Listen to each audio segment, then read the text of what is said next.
میں ساتھیوں کہا کرتا ہوں کہ ہمارے لوگ بہت پریشان ہوتے ہیں، وہ جی فلاں ملک ہے ایجادات میں بہت آگے نکل گیا ہے، بہت نکل گیا ہے، بڑی ترقی کر رہی ہے، مسلمان بہت پیچھے رہ گیا، مولوی صاحب وہ چاند تے پڑ گئے نے، لوٹے تے استنجے دیاں گلاں کر دیو، کچھ اگے بھی بدو۔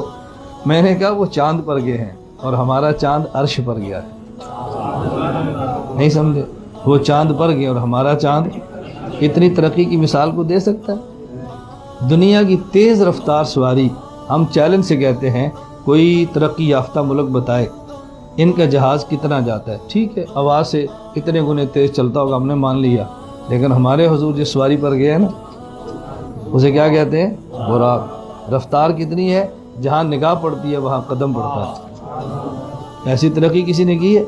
تو پھر آپ دل چھوٹا کیوں کرتے ہیں؟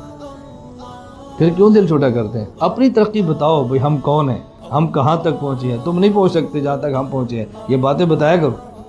ہر بندہ چاند پہ گیا ہے یا ان کے 2-4 بندے گئے ہیں؟ ہر بندہ تو نہیں گیا نا، ان کے 2-4 گئے ہیں نا، تو ہر بندہ عرش پہ تھوڑا جائے گا۔ ہم جس کے مرید ہیں وہ گیا ہے، ہم جس کے امتی ہیں وہ گیا ہے، تو بڑوں نے جانا ہے، سب نے تھوڑے جانا ہوتا ہے۔ ہم کہتے ہیں کوئی مثال پیش کرے، کوئی نہیں کر سکتا۔ میں اس سے اگلا جملہ کہتا ہوں، اللہ کرے آپ کے ایمان کو جوش ہے۔ میں یہ بات کہتا ہوں، لوگ کہتے ہیں فلاں چاند پہ گیا ہے، میں کہتا ہوں ہم جس کی امتی ہے چاند اس کے پاس آیا ہے۔ چاند پہ جانا آسان ہے، چاند کو ٹکڑے کر کے بلانا بہت مشکل ہے۔ ہمارے پیغمبر نے یہ کچھ کیا ہے، اب بتاؤ ہمارا کوئی مقابلہ کر سکتا ہے؟ پھر آپ کیوں دل چھوٹا کرتے؟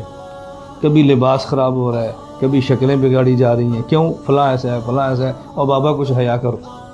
کس نبی کا لباس ہے ہمارا؟ کس پیغمبر کا چہرہ ہمارا؟ ہمیں چہرہ بدلنا چاہیے، کیسی بات کرتے ہیں؟